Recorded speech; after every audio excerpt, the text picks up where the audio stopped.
ঈদ উপলক্ষে ব্রাহ্মণবাড়িয়ার ফারুকি পার্কে বসেছে ঈদ আনন্দ মেলা, যেখানে বাহারি পণ্যের পসরা সাজিয়ে বসেছেন দোকানিরা।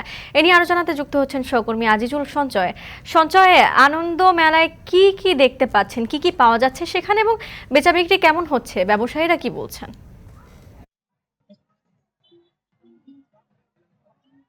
বর্ণা, আপনাকে ঈদ মুবারক, ঈদের শুভেচ্ছা দিয়ে শুরু করছি। মূলত প্রতি বছরের এই ব্রাহ্মণবাড়িয়াতে আজকেও এই শহরের ফারুকি পার্কে ঈদ আনন্দ মেলাটি শুরু হয়েছে এবং সেটি মূলত ঈদের ঈদের যে জামাত, সেই জামাতটি শেষ হওয়ার পরপরই এখানে মূলত এই ফারুকি পার্কে বিভিন্ন দোকানের পসরা সাজিয়ে বসেছেন। এখানে প্রায় শতাধিক দোকান আমরা দেখেছি, যেগুলো মূলত দেশের বিভিন্ন দেশের পণ্য আছে।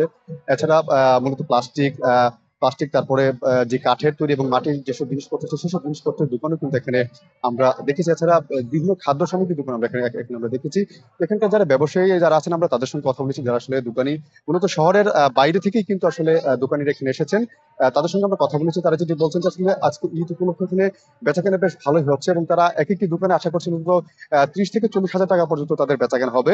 সেক্ষেত্রে কিন্তু আসলে এখানে আজকের দিনে কিন্তু একটি বড় ধরনের অঙ্কে কিন্তু একটি লেনদেন হবে বলে আমরা এখানে তথ্য পেয়েছি। নিশ্চয়ই আপনি বর্ণনা দেখতে পাচ্ছেন যে আজকে এখন কিন্তু আহ আহ, দুপুর গড়িয়ে প্রায় বিকেল হতে চলছে। এখন কিন্তু এই মেলাতে একেবারে উপচে পড়া ভিড় আমরা লক্ষ্য করছি, অর্থাৎ হরেক বয়সের মানুষের মেলা কিন্তু আজকে এই এই এখানে বসেছে। মূলত আসলে শহরে বিনোদনের খুব একটি ভালো জায়গা না থাকার কারণে আসলে আজকে আজকে ঈদের দিনে কিন্তু প্রিয়জনকে নিয়ে মানুষজন এখানে আসছেন এবং তারা কিন্তু আনন্দ উপভোগ করছেন। এখানে কিন্তু ব্রাহ্মণবাড়িয়ার যে ঐতিহ্যবাহী যে পুতুল নাচ আছে, সেই পুতুল নাচটি কিন্তু এখানে রাখা হয়েছে এবং 20 টাকা টিকিট দিয়ে কিন্তু পুতুল নাচের প্রতিটি শো তারা দেখতে পাচ্ছেন এখানে যারা আসছেন দর্শনার্থীরা। এছাড়া এখানে কিন্তু আমরা ক্রেতাদের কিন্তু একটি উপচে পড়া ভিড় আমরা লক্ষ্য করছি। আমরা সাধারণ মানুষের সঙ্গে আমরা কথা বলেছি, দর্শনার্থীদের সঙ্গে আমরা কথা বলেছি। তারা যেটি বলছেন যে আসলে আজকে ঈদের দিন যেহেতু তারা প্রিয়জনকে নিয়ে একটু আনন্দের সময় কাটানোর জন্য তারা এখানে আসছেন এবং তারা কিন্তু এখানে যে বিভিন্ন দোকানে তারা ঘুরছেন, তারা পণ্য কিনছেন এবং তারা কিন্তু এখানে একটি বেশ উৎসব মুখর পরিবেশ এবং একটি আনন্দপূর্ণ সময় তারা কাটাচ্ছেন।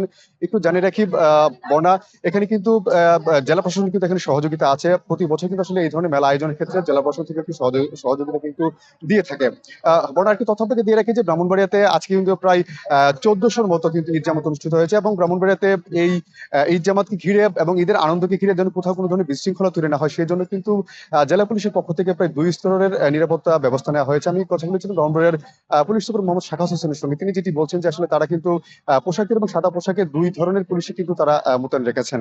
তো বর্ণা, আমার কাছে ব্রাহ্মণবাড়িয়া থেকে এই ছিল যে ঈদ আনন্দ সেই সংক্রান্ত সবশেষ তথ্য। বর্ণা।